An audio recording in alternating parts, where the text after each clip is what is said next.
Good morning, everyone, and welcome to today's webinar by our MLS department here at DSBOR. Today's topic is clear cooperation policy. Today, we're going to be going over what the policy is, what it states, how to stay within the guidelines, and then if your sellers want to have a listing on MLS, or maybe they want to market without showings right away, we're going to talk about how to do that as well, and still stay within the guidelines of CCP. So here, this was a policy that was talked over extensively by the NAR committees back in 2019. They passed this version of the policy, and so this has been in the rules and regulations since 2020. And the idea is that it is going to put the most availability of listings in the MLS for buyers, for agents, and to foster that cooperation that really makes the real estate market work. So let's go ahead and get started here with my first slide, which is just the rule language itself. This is in section 1.01 of the MLS rules and regulations. And let's just go over that real quick. It states that with one business day of marketing a property to the public, the listing broker must submit the listing to the MLS for cooperation with other MLS participants. Public marketing includes, but it's not limited to, flyers displayed in windows, yard signs, digital marketing on public-facing websites, brokerage website displays, including IDX and VOW, digital communications marketing, which can be email blasts, multi-brokerage listing sharing networks, and applications available to the general public. A note was added that states exclusive listing information for all property types, excluding commercial and rental lease, must be filed and distributed to other MLS participants for cooperation under the Clear Cooperation Policy. This applies to listings filed under Section 1 and listings exempt from distribution under Section 1.3, which we'll talk about here in a minute, if it is publicly marketed, and any other situation where the listing broker is publicly marketing an exclusive listing that is required to be filed with the service and is not currently available to other MLS participants. So that's a lot of verbiage. So we're going to break it down here and talk about what all of that means. So first of all, most of you probably know that you need to submit your listing in a timely manner. When it comes to clear cooperation policy, it says that within one business day of public marketing, excluding weekends and federal holidays, submit your listing to the MLS. So what that means, if I put a sign in the yard or I advertise on my social media that I've got a listing going into the MLS, within one business day, I need to have that listing available for other participants on the MLS. This does exclude federal holidays, Thanksgiving, etc., and it excludes weekends. So what that means, if you advertise on a Friday or put a sign out on a Friday, and you put your listing in on a Monday, you are still in compliance. This is different than most of the grace periods in our MLS rules and regulations, where we count by calendar days, which do include holidays and weekends. So that's important to note. It also talks about cooperation, which is defined in our MLS rules. What does that mean? It's obligation to share information on listed property and make property available to other brokers for showing to prospective purchasers and tenants when it's in the best interest of their clients. So by being a member of the MLS, you are agreeing to provide your listing property information to other participants of the MLS, and that's really what makes the whole thing work. There are exemptions. This includes commercial properties and rentals. So those are the only property types that are excluded from the Clear Cooperation Policy rules.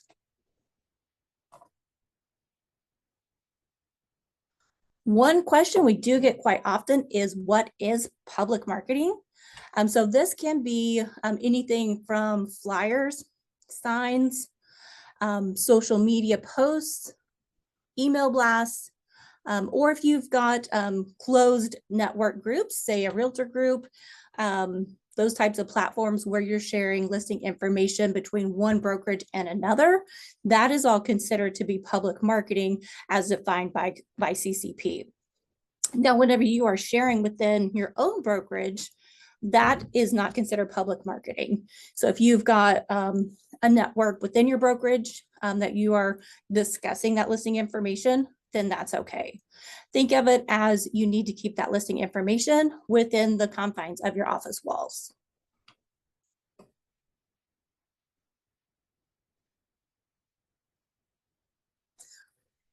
Here we're going to talk about grace periods and coming soon listings because it does relate to clear cooperation in a way. So typically when you take a listing, that is a type of listing that's required to be put in the MLS, you have a grace period of up to 4 calendar days, and that is calendar days, counting weekends and holidays, to enter a listing into the MLS if there is no public marketing. So if you need those 4 days, just make sure you wait until the day of or the day before the listing goes in MLS to start your marketing. If you have a property that maybe is not ready to be put in the MLS within 4 calendar days, you do have the option to use the coming soon status for up to 14 days on MLS. And we do have a separate webinar that really goes into detail on that. So Andy may put that here in the chat if you want to check it out, but you can put it in coming soon for up to 14 days. It's not able to be shown during that time period, but you are able to market it. So if you want to go ahead and create that marketing buzz, get the information out there, then you have a start showing date whenever it will be showing. But it does meet the qualifications of being on the MLS within those 4 days. And it is available to other agents to see, and it does go out on IDX and VOW websites so that members of the public can also see that the listing is coming soon and will be ready for showings. So if you have this listing and it doesn't go in as coming soon and it doesn't go in within 4 days, it is subject to fines and penalties, just like any other rule violation. So you would get, your violation warning and then progressive fines for failure to submit in a timely manner.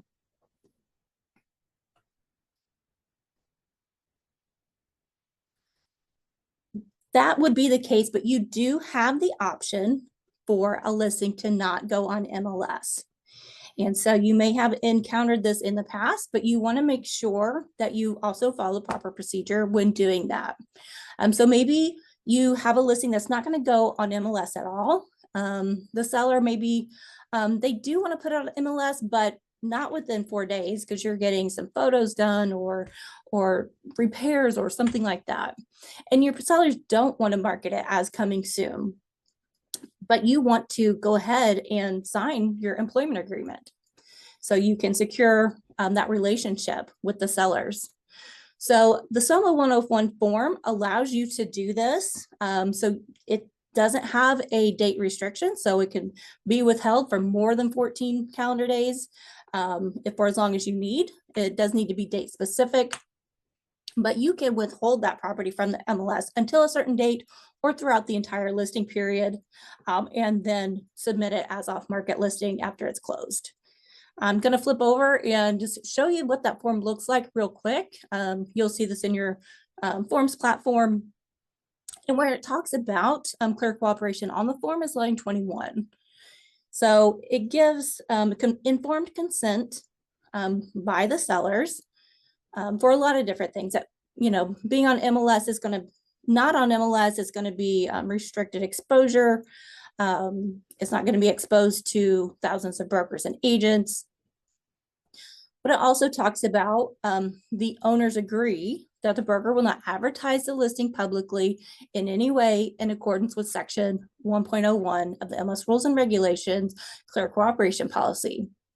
If the property is publicly marketed, the property must be entered into the MLS within 1 business day.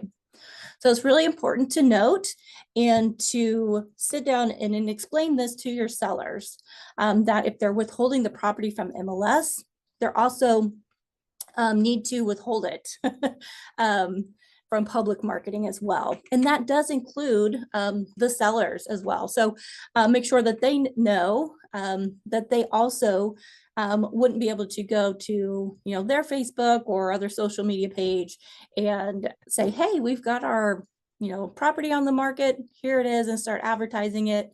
As soon as that's out there, clear cooperation trumps this form. It takes precedence. So that's important really for you to explain what all that means.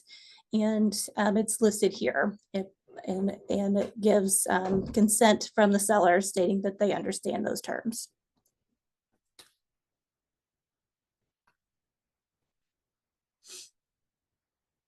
We talked a little bit about consequences of noncompliance for listing failure to submit within a timely manner, but the same disciplinary actions do apply for clear cooperation violations. So this may be reported to the MLS, and when it is, we are obligated to follow up on those reports. And if we do get a report of properties not being found in the MLS, but being publicly marketed, then it can result in violations and fines as well.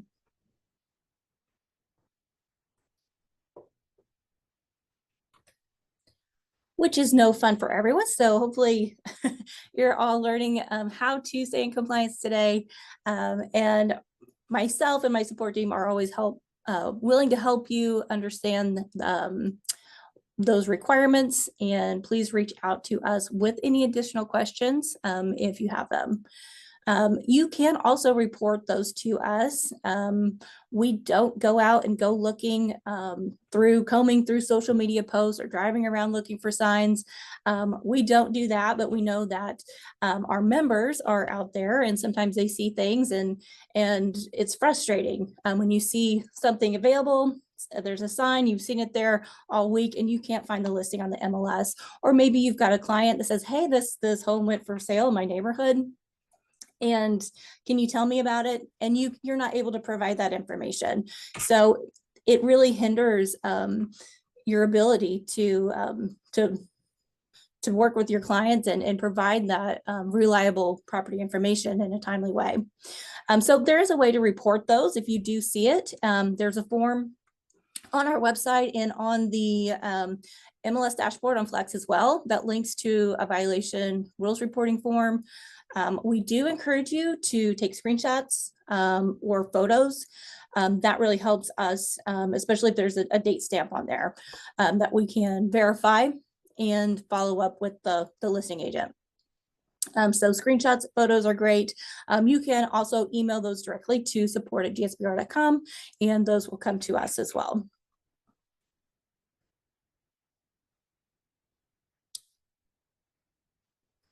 Here we've got, this is my final slide for today's webinar. There are some benefits of CCC compliance. There's been a lot of people that have questioned some of the merits of clear cooperation in recent time. So like you said, this has been in effect for about 5 years. And so there is some discussion whether, some updates are needed after we've been living with this rule. But overall, what clear cooperation does for a marketplace, it does ensure equal access to information for you, the agent, and it fosters fairness and competition. On the buyer side, it helps prevent pocket listings and ensure that your buyers have access to all available properties that are on the market, that certain groups of people aren't being excluded from access and information about homes in different areas. So I will open it up. A couple of people may have had questions. Someone said, can you market to individuals? Yes, you can. You can privately message an individual with the property information. You are able to do that. Then we will conclude today's webinar, and feel free to contact us at any time using that email support@gsbor.com. Thank you so much.